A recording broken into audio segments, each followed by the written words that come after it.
on for the brave new world created specially for us by the advertising companies. With luck, we may survive.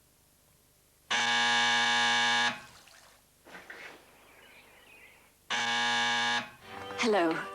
Look, I'm sorry to bother you, but I'm having a dinner party and I've run out of coffee. You're kidding. Of course. See you in Vienna at 7. What exactly are you getting at? It's time to go to London. Rome, Tuesday. Ciao. Sure. People used to be labelled according to their social class, A, B, C1, C2, D, E. Took the words right out of my mouth. Now advertisers, employers and governments use a very curious form of psychology to decide who you are and what treatment you get. Now that's what I call clever. What's this? Hire us and we'll tell you. Sue?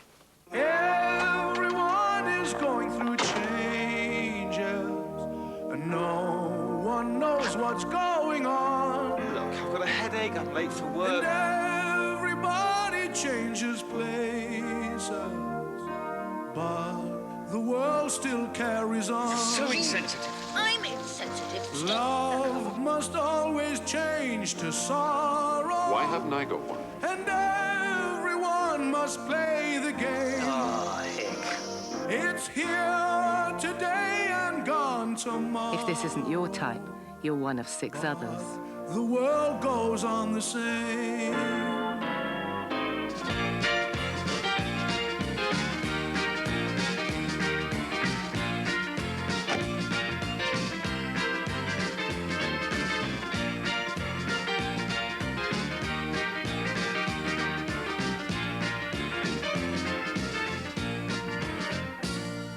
People don't buy products, they buy brands.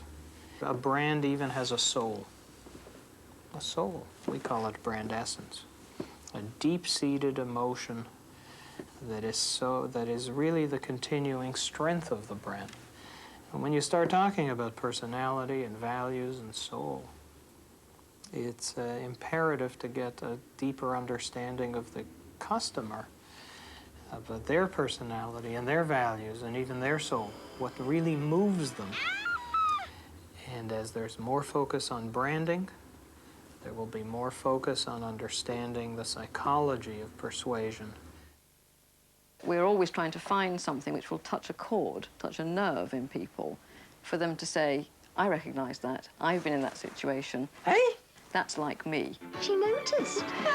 I feel that way. You do? Oh, that's wonderful. So I guess lifestyle is the most important difference that most of the classification systems we use would have.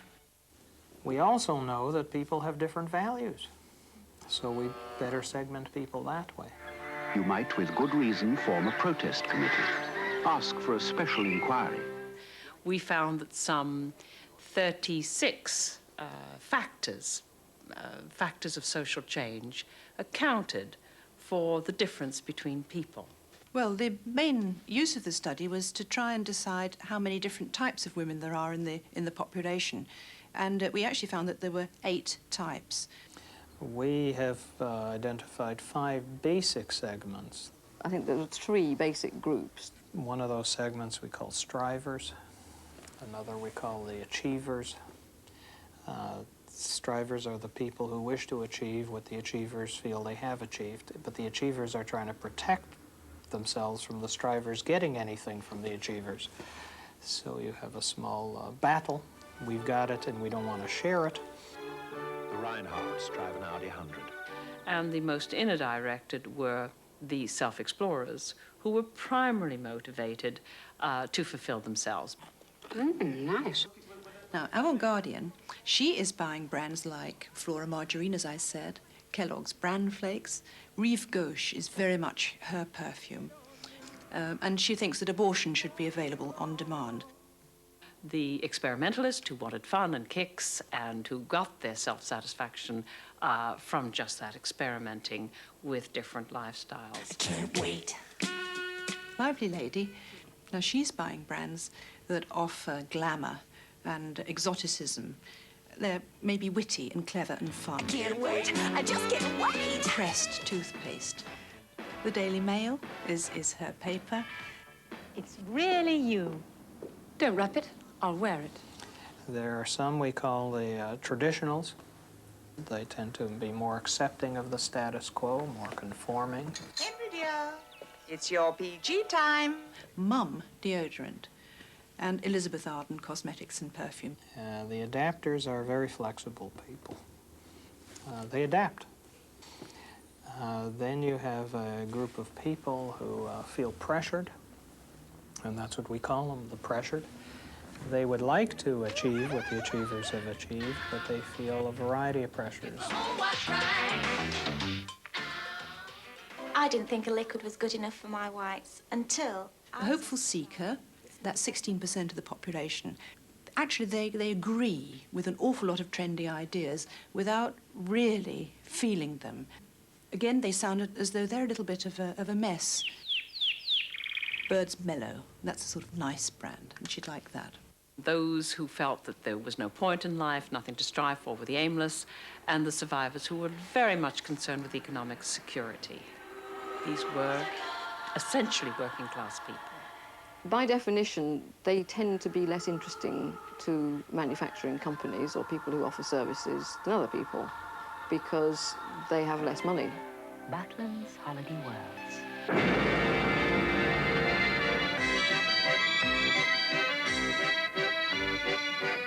Advertisers say this research is not a gimmick, but based on a scientific theory called Maslow's hierarchy of needs. Maslow believed in a developmental model of human behavior, that you move from sustenance or survival as a baby through to looking for esteem and prestige and belonging from your parents and then your peer groups. This was called outer-directed. And then you advanced into the state of inner-directedness, where you were largely concerned with expressing yourself and fulfilling yourself, much less concerned about impressing other people. Maslow thought that people took steps up the ladder as they got older, but advertisers have divided the population into steps on the ladder. Some of us are supposed to stay at the bottom, only bothered about air, food, sleep, and sex. Then you really have Some have scrambled up to get approval and impress others. And a few have, quote, reached the heights of self-fulfillment. David, that's fantastic.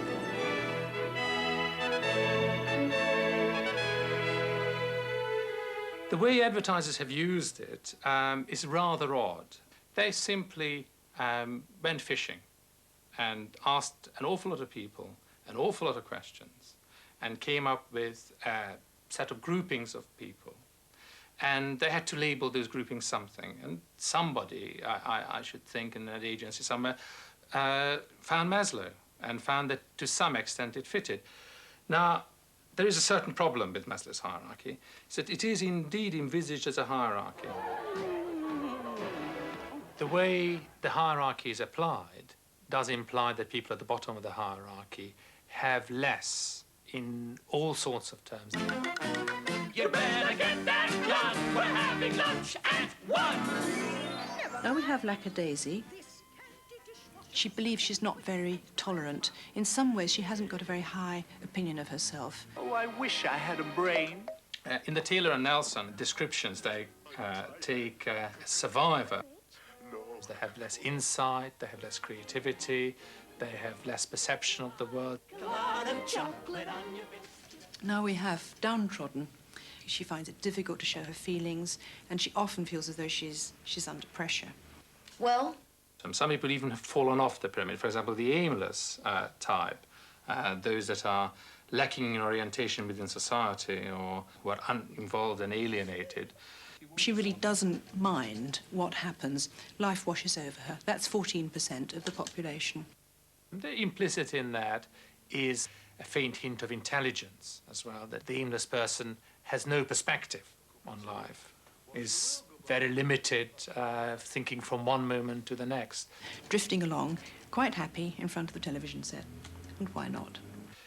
It's a very dodgy process. And I suppose there's something rather derogatory about it. And this is the way our economic society and our capitalist society is going to work. There's going to be more segmentation in the future, I'm sure of it, as long as affluence goes on going up. Does it matter whether you're called a self-explorer or a blinkered? It may do, as segmentation is happening everywhere. For instance, government policy, job recruitment and redundancy, how the economy is planned. So, 2 years in New York, and he thinks he can tell us how to run things. Well, we won't have it. It's all right. I fix things. If you happen to be senior management, you'll be closely observed wherever you go. You'll be identified as a type, and your champagne and hot towels served accordingly. We do lots of research. For behavioral research, what we tend to focus in on are groups of consumers. On every flight he takes, he makes a report. Hello, dear. Boarding card, sir? We identified 4 basic behavioral types. We would like to welcome you on board this British Airways Flight 027 to Hong Kong. Conformists tend to be the people that will accept most things that are given to them, and even, let's say, apologetic in style. I like the new crockery. It is nice, isn't it? Royal Dalton. It makes things just far more pleasant, doesn't it? Yes. Really. The second type were what were termed as nice guys. And they're people that actually seek out a chemistry with the people that serve them. No, I bet. So where's it cruising? Just around the sort of islands of Hong Kong? The smallest consumer group that we identified were termed as playboys. And these are people that see travelling as very much an adventure, an escape from everyday humdrum life. And yes, they like to talk, especially with the female members of the crew. Personally, I like to communicate a little bit with the staff, and I was quite impressed with the flight last week. And the last type we termed as hawks. And these people are efficiency-driven. They seek a certain status in life. And also quite significant was the fact that they also desire a master-stroke-servant relationship, which we should be able to accommodate, you know, if that's what they want. I think we're already seeing segmentation developing in service industries. I mean, hotels are doing it, car hire companies are doing it, airlines are doing it. But you have to be careful because, I mean, segmentation can go badly wrong if it's not thought through. Pleasant trip. Yes, thank you. Bye-bye. Bye-bye. Thank you very much. Bye-bye now.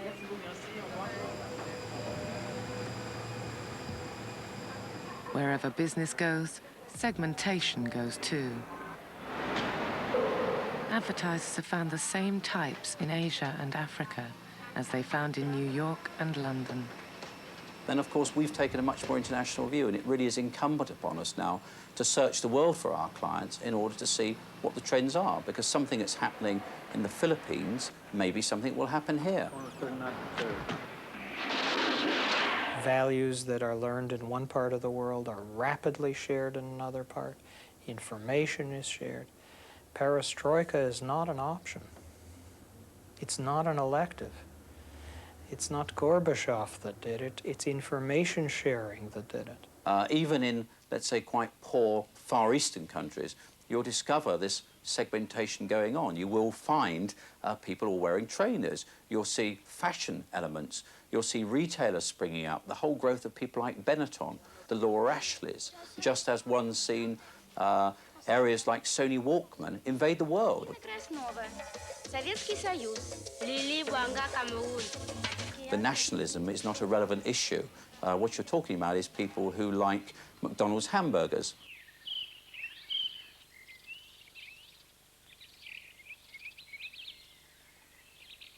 Having cracked the youth psychology of Europe, companies like Benetton went global and gave lifestyle a global face.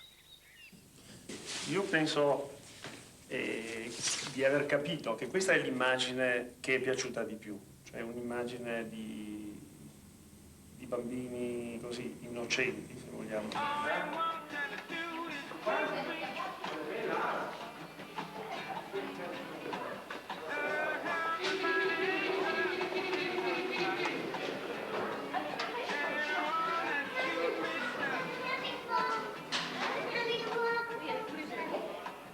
Credo che non abbiamo mai fatto politica, abbiamo sempre mostrato dei fatti politici al di sopra della politica. Il titolo è un titolo che si rifà alla dizione delle Nazioni Unite, quindi è una parola inglese però conosciuta da tutte le persone che parlano altre lingue.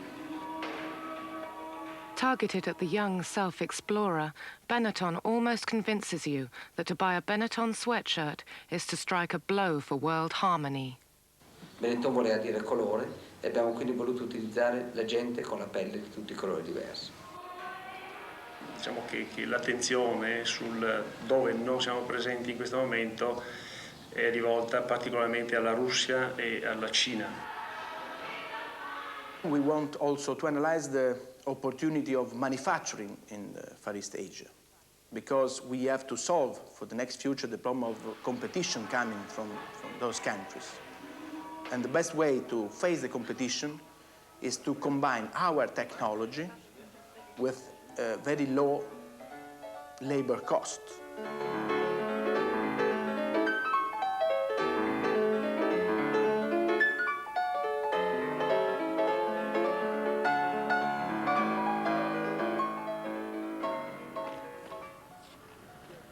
But Benetton at what cost? The northeast of England has more shops, more shop crime, and more credit debt than anywhere outside London. So we've moved a lot into the area of lifestyle research to segment the market into different lifestyle groups, such as early nesters, yuppies, Saturday nighters, reactionaries, student lifers, and perhaps the most important group, style leaders. What I want.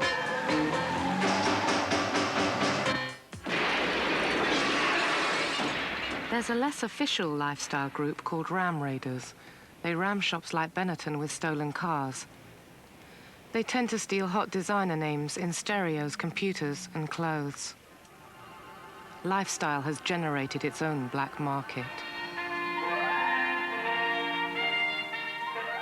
In 1986, Saatchi's launched the Metro Centre in the northeast. Described as a cathedral for shoppers, it's out of town and solid brick on the outside. They dress up to come here, and there's this great feeling of camaraderie and being on an exciting day out. And I think that's the image we're trying to create here at Metro Centre. Quite a magic thing to see. 36 Quest. We have security officers. They are visible. They act the role of the village policeman. Go ahead. And return at the office, sorry. What's that for? Roger, when you proceed down the M&S Octagon... But this isn't quite a public high street.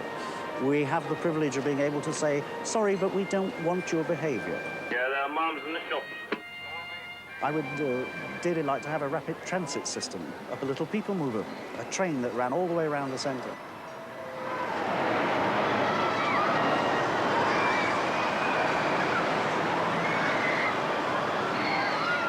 But it really is, I think, a social experiment. We're trying basically to change the shopping habits of a lifetime. We're trying to get people to try new environments.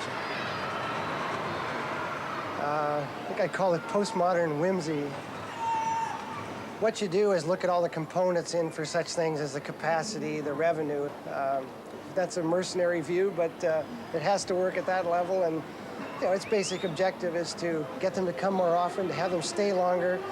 Parents will tend to shop longer because the children have more, you know, they're more entertained. They're not tugging at mother's skirts.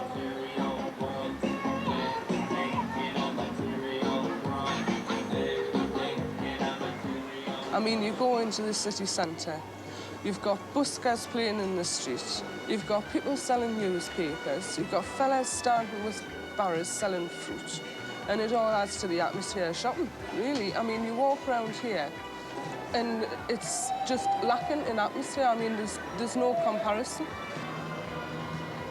Flexible lifestyle, I think, is here nowadays, and we're trying to encourage more people to come to the centre early in the week, in the evenings, to spend a few hours shopping. Yeah, bank holidays, New Year's Day, Good Friday.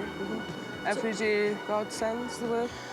For anyone who is married and has a family, and especially working the bank holidays and that, I mean, how they find time to have with their family, I just don't know. All I know is we'll be open.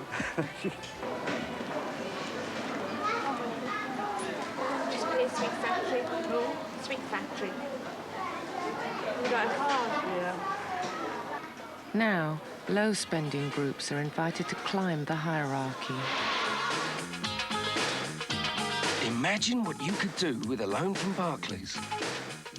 And what we've done is focused on different attitudes, for example, relating to spending as opposed to saving, or a preference for cash as opposed to plastic. And from that, segmented the market again into 6 very discrete lifestyle groups. When you need to pay for the little extras in life, for a lot of people, they are already heading, perhaps, into difficulties without realising it. The easy availability of credit looks like a good way out. People in the North East are, and have proved this, are not frightened to spend money. They're so busy servicing their debts, they're paying bits of credit cards, they're paying off mortgages and loans, that there isn't any spare cash left, so that if they need to buy something, they have to buy on more credit.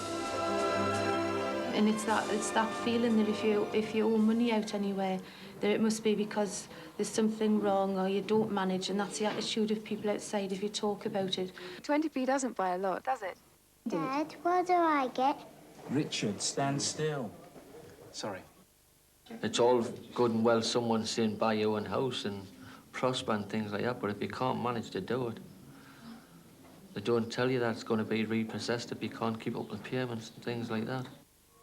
But can we afford it? Everyone's going to be so jealous.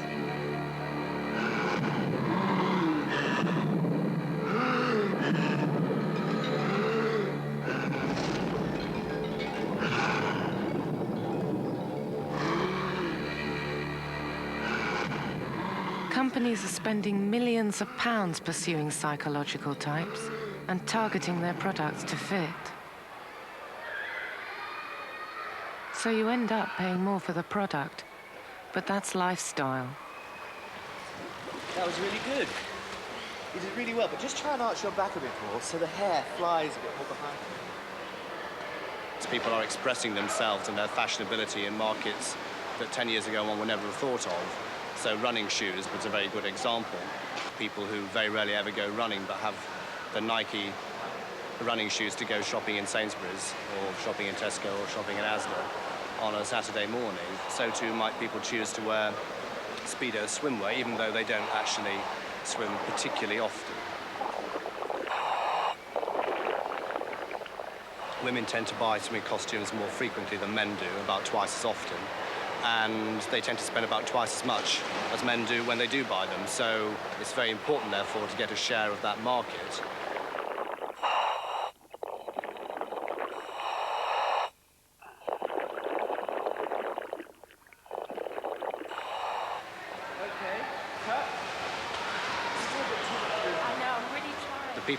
The women we think will be attracted to the proposition are those who take their bodies seriously, take health seriously, take sports seriously.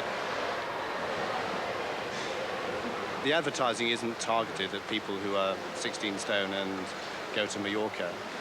It's targeted at people who are probably younger than the person who's developed that kind of particular problem.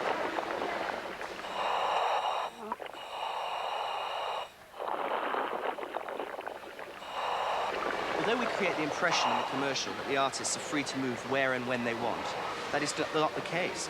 They're locked into rigs and rely on people to give them air. If one considers we're all basically water creatures, I mean, a few million years ago, we crawled out of the slime of the primeval sea. I mean, we're now going back to the ocean for various reasons. I mean, for our mineral resources, for recreation, and, of course, to make TV commercials.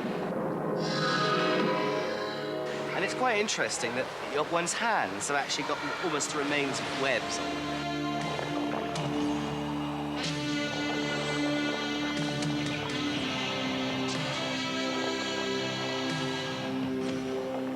Will you survive life under lifestyle?